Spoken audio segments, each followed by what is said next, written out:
In the last video on this playlist, I gave you some tips for organizing your electron configuration cards into systems. The students in our classroom have already gotten started by grouping their cards. By the way, you'll be introduced to a couple of new terms in this video, both using the prefix sub. For our purposes, sub means a smaller part of a whole. So subatomic simply means any smaller part of an atom, such as protons, neutrons, and electrons. And energy sublevel is a smaller part within a primary energy level. Keep that in mind as we return to our classroom to see what patterns and groupings our students have come up with, and to learn more about what the images on the cards tell us about the energy and location of electrons. Let's begin by describing how you grouped your cards. Well, we know that hydrogen and H go together, so we started by putting all of the elements and their symbols together. We paired the 1s1 card with the card that shows one arrow, because they both had one of something. We put the elements in order of the periodic table by atomic number, and put the 1s1 pair with hydrogen because it's the smallest element. Your systems make sense to me, so let's discuss what all this means. Take a look at your hydrogen cards. If you didn't group it like Danica and Karina, find hydrogen, the H, the 1s1 card, and the card with the one arrow. The 1s1 is hydrogen's electron configuration. What subatomic particle do you think this card is telling us about? You just said electron configuration, so the card must be telling us about electrons. All right, now look at the periodic table and tell me, how many electrons does hydrogen have? 1. Is that why there's only one arrow on the other card? Correct. So is an arrow a symbol for an electron? Yeah, right again. You guys are on a roll. In this model, an arrow pointing up or down is going to be a symbol for an electron. That diagram with the arrow is known as the orbital filling diagram or orbital notation. It's one way to show the location of the electrons in the atom. Here's another way. Find hydrogen on the periodic table. What period or row is it in? It's in the first period. Good. Okay, so set aside the electron configuration cards for hydrogen, and then find the electron configuration cards that belong to magnesium so we can compare the two elements. The electron configuration for magnesium is 1s2, 2s2, 2p6, 3s2. Now let's look at these Bohr models for these two elements, and I think it'll be helpful to see how the Bohr models and the electron configurations correlate with each other. There's simply two different ways of showing the energy and location of an atom's electrons. So which part of the electron configuration tells you that hydrogen's in the first period and that magnesium is in the third? It's the first number for hydrogen. Magnesium has a lot of numbers, but I know that it's in the third period. Good observation. The large number before each letter tells you what primary energy level an electron is in. We call this number a coefficient. Hydrogen only has one electron, and so as you can see, it's in the first energy level. And so the electron configuration card for hydrogen only shows a coefficient of 1. Now magnesium has 12 electrons, and they're spread throughout the first, second, and third energy levels.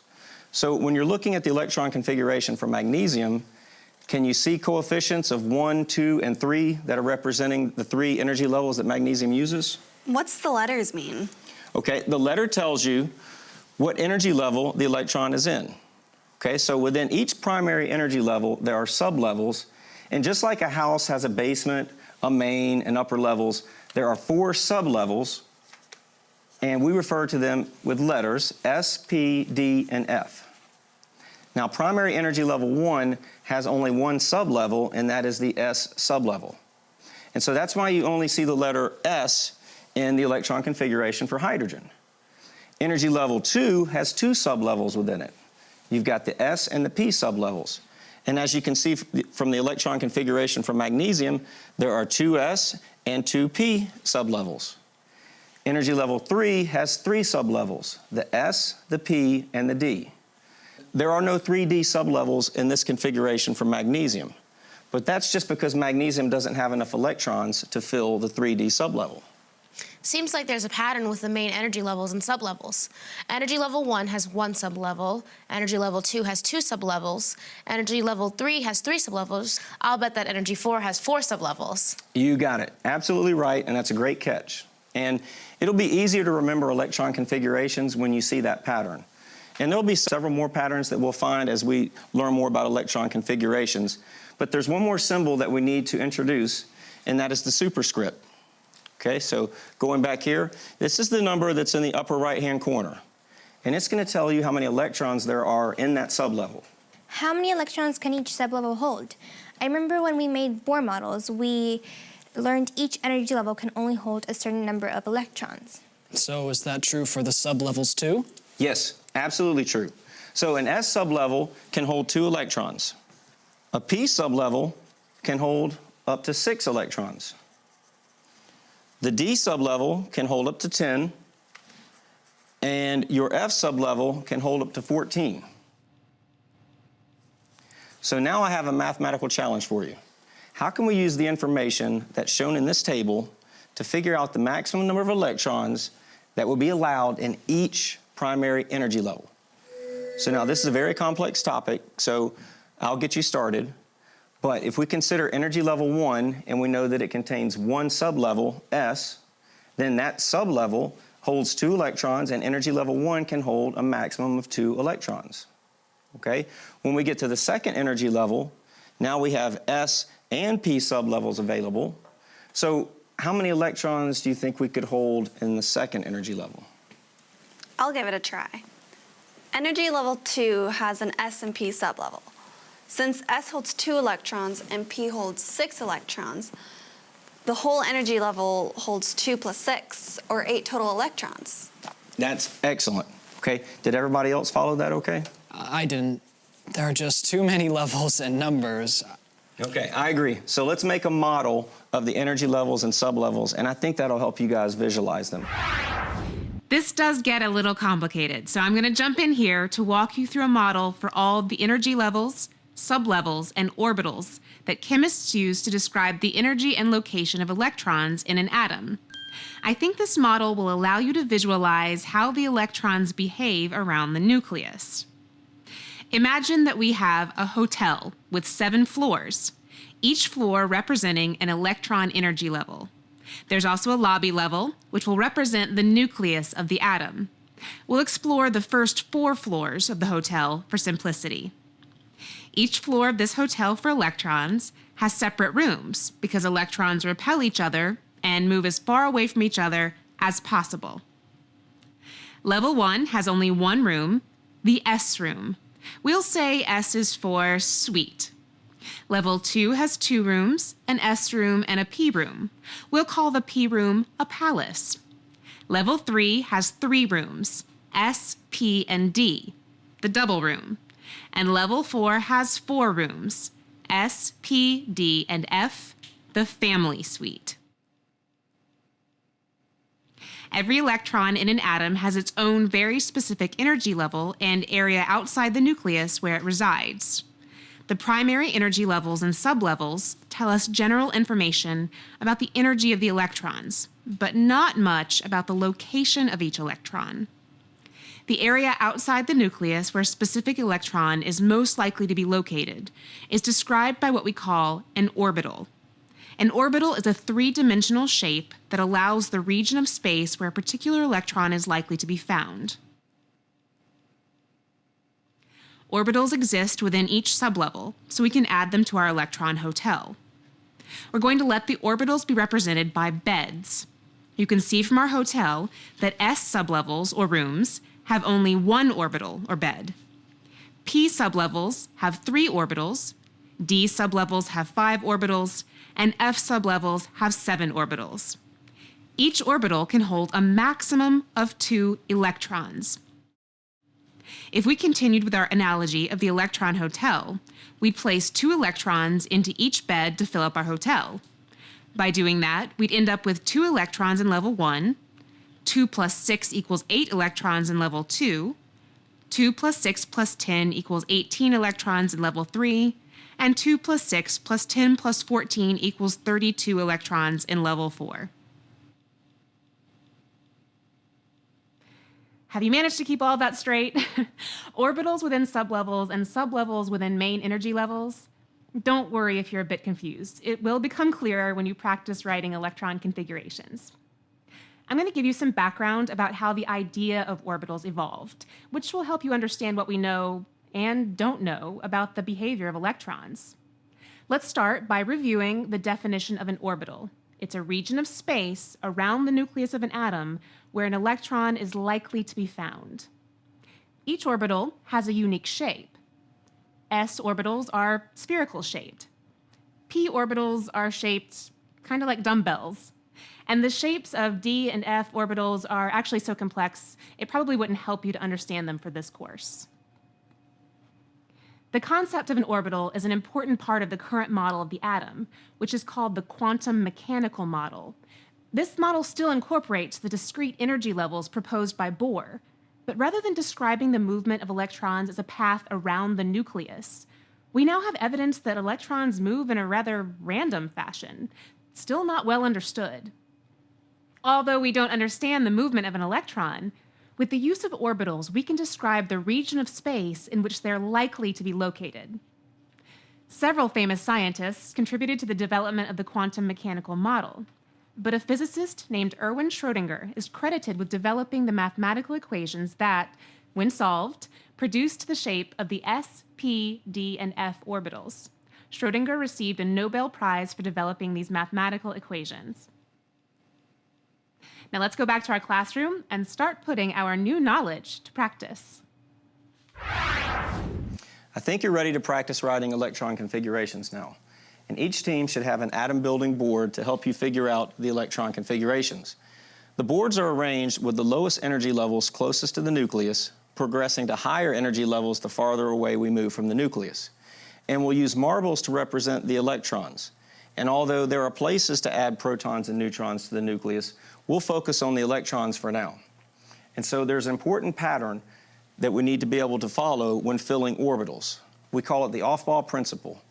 And it says that electrons will fill the lowest energy available orbital and then enter the next higher energy orbital successively, as shown by this Aufbau diagram. So as you begin to write your electron configurations, you'll begin to memorize this order.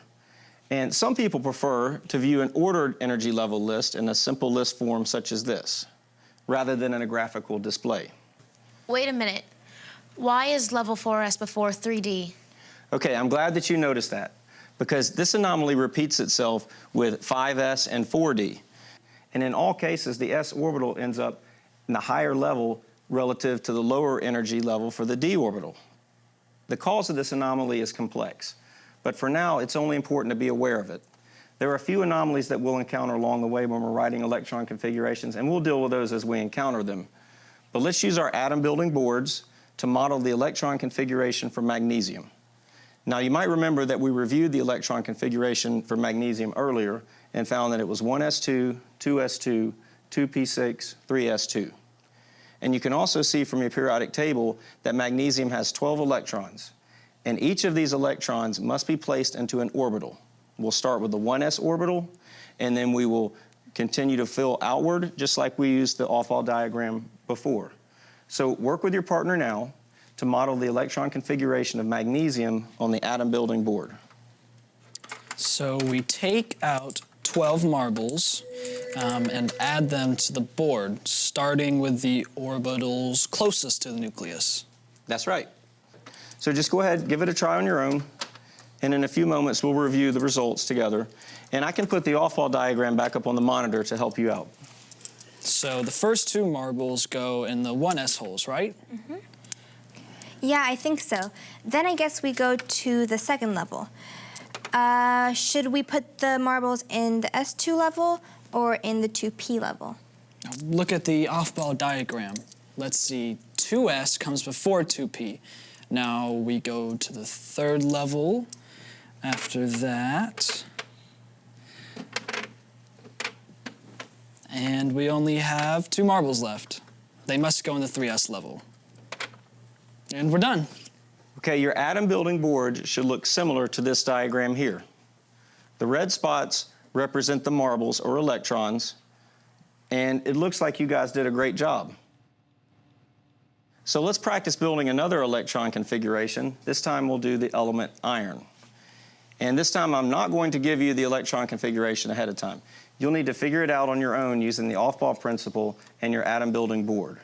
When you've modeled iron on your board, I want you to write out the full configuration using the 1s, the 2s, the 2p notation that we used before, and then we'll compare notes again in a few minutes.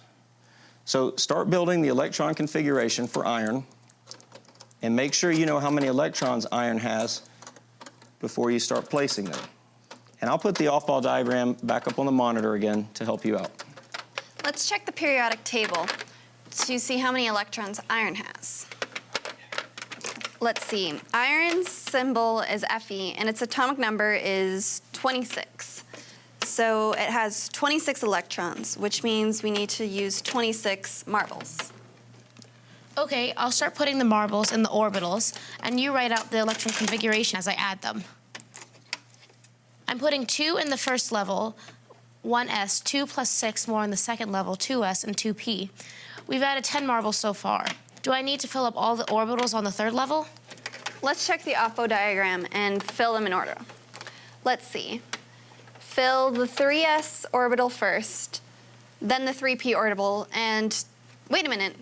After 3p comes 4s. 4s is before 3d. Oh, you're right. Okay, so 2 marbles go in 3s, 6 more go in 3p, and then 2 go into the 4s level. So far, we've used 20 marbles. We've got 6 more to use. Where do they go? After 4s comes 3d. Well, the 3D level holds 10 electrons, but we only have 6. Just put the 6 we have in. I guess 4 holes in the 3D will be left empty. Okay. We're done. Did you write down the orbitals as we filled them out? Just about. Okay, the full configuration is 1s2, 2s2, 2p6, 3s2, 3p6, 4s2, 3d6. All right, it looks like you're about done figuring out the electron configuration of iron. So let's share our results. Danica and Karina, can you show us your atom building board and the full written out electron configuration? Yeah, we filled all the levels up until 3D. We only had 6 marbles to put in the 3D level. And our electron configuration is 1s2, 2s2, 2p6, 3s2, 3p6, 4s2, 3d6. That is excellent. You guys are definitely getting the hang of electron configuration. And from this point on, you can continue to use the atom building board, or if the atom building board helps you to visualize it, or you could just put that away and you could use the off-ball diagram to write the electron configurations. And we're going to write a couple more electron configurations while we learn to create an orbital diagram from an electron configuration. And all an orbital diagram is a pictorial description of the electron configuration, and we're using boxes to represent orbitals and arrows to represent the electrons. What it does is it gives us some additional information about electron pairing. Now's a good time to take a break from our hands-on modeling to talk about constructing the orbital diagram our teacher just mentioned. To construct an orbital diagram, you start off by writing the full electron configuration for the element you're interested in.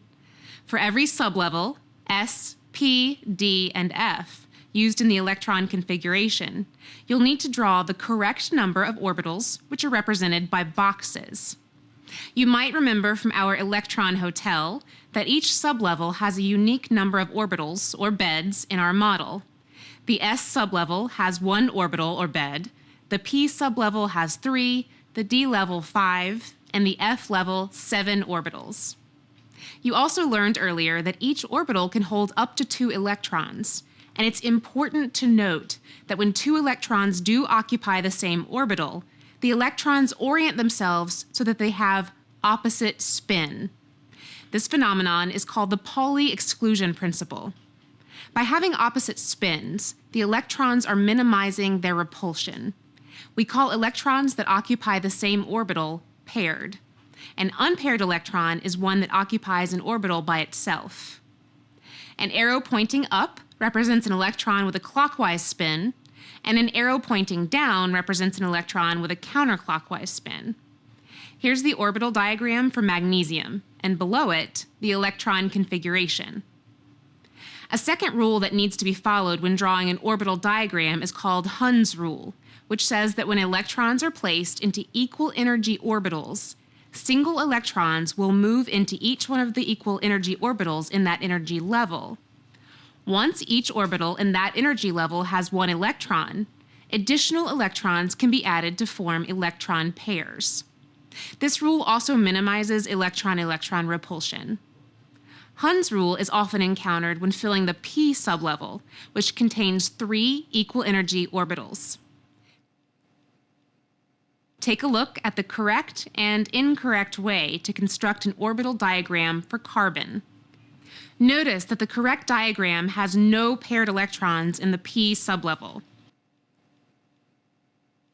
If you got all of that, I think you're ready to try your hand at constructing orbital diagrams.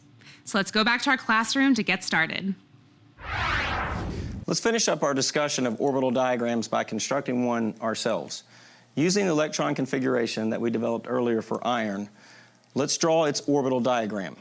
And I'll show the electron configuration for iron on the monitor while you work. And when you're done, I'll post your work on the monitor to share. I think all we need to do is draw boxes for all the orbitals and fill them in with arrows. All right, I'll start drawing boxes.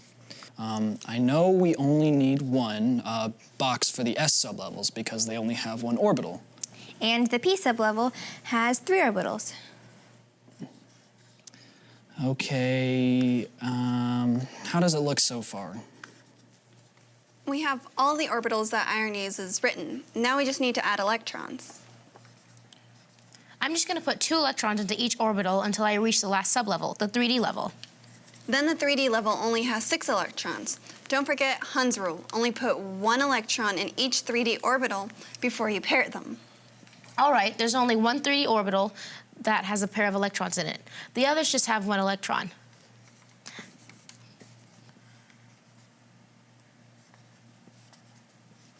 We're done. I'll take a picture of it. Let's take a look at what you came up with for the orbital diagram of iron. I have Danica and Karina's up here on the monitor. And I really like your idea here of putting the electron configuration underneath the orbital diagram. That makes it very easy to go back and double check your work. So let's ask Anna and Charlie. Does this look correct to you? Is it similar to what you guys came up with? Yeah, it looks exactly like ours. We weren't sure whether to put the first arrow in an orbital up or down. Does it matter? That's a good question.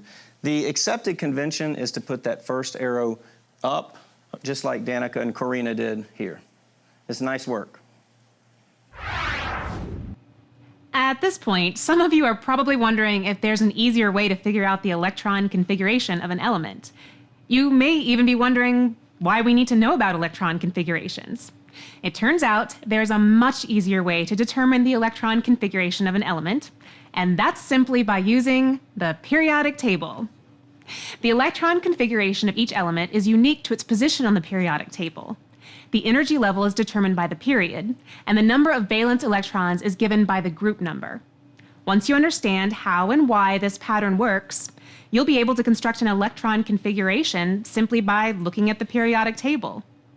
Knowing the arrangements of electrons helps explain other chemical and physical properties of elements too, like magnetism, bonding, and reactivity. In fact, you now know enough about the periodic table to use it as a tool for investigation. The periodic table is arranged in a way that makes it very easy to see patterns.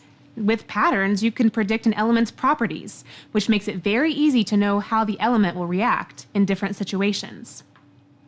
As we already learned, atomic radius is an example of a property that has a distinct periodic trend. Regardless of the group, atomic radius increases as you move down the periodic table.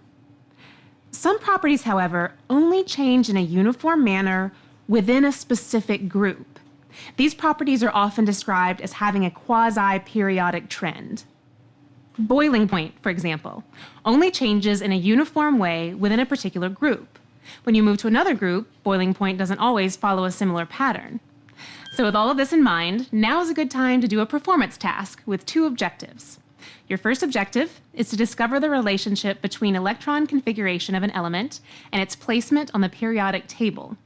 Understanding this relationship will enable you to determine the electron configuration of an element simply by noting its location on the periodic table. It will no longer be necessary to memorize the Aufbau diagram. You can find a full list of electron configurations for the first 36 elements in the Chemistry Matters Toolkit for Unit 3. You'll search the patterns that link electron configuration to an element's placement on the periodic table.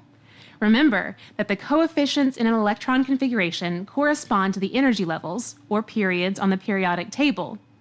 Your investigation should lead you to discover additional connections so that you're ultimately able to describe an element's electron configuration simply by looking at its placement on the periodic table. The second objective of this performance task is to use information about the individual properties of the elements to determine which properties follow a periodic trend and which do not. Your teacher can provide you with a spreadsheet of information about all of the known elements found in the Chemistry Matters Toolkit. It includes data on atomic mass, density, melting point, specific heat capacity, and electronegativity. Now, we've already explored the periodic trends of ionization energy, electronegativity, and atomic radius. You'll be investigating additional atomic properties to see if they also exhibit a trend, or a quasi-trend. Atomic mass is a great place to start. Does it show a periodic trend? Does it change in a predictable way across all the periods of elements? You'll need to decide which elements to examine in order to determine the presence of a trend. If you discover a property that exhibits a trend, then you'll need to figure out what type of graph will best display the trend. As an example, here are a couple of different graphs that demonstrate the trend of atomic radius down a group. Remember, some properties will show a quasi-periodic trend, which show different trends in different groups. In both parts of the performance task, you'll organize data, or evidence, into a data table or maybe a graph, and then use it to draw conclusions, also known as claims. Finally, you'll need to explain your findings based on the data. You'll present your findings for both parts of the performance task in a separate claims, evidence, and reasoning chart, just like the one we did in Unit 1. So get to work on that, and we'll see you at the top of the next video on the playlist where you can compare your work to that of our students.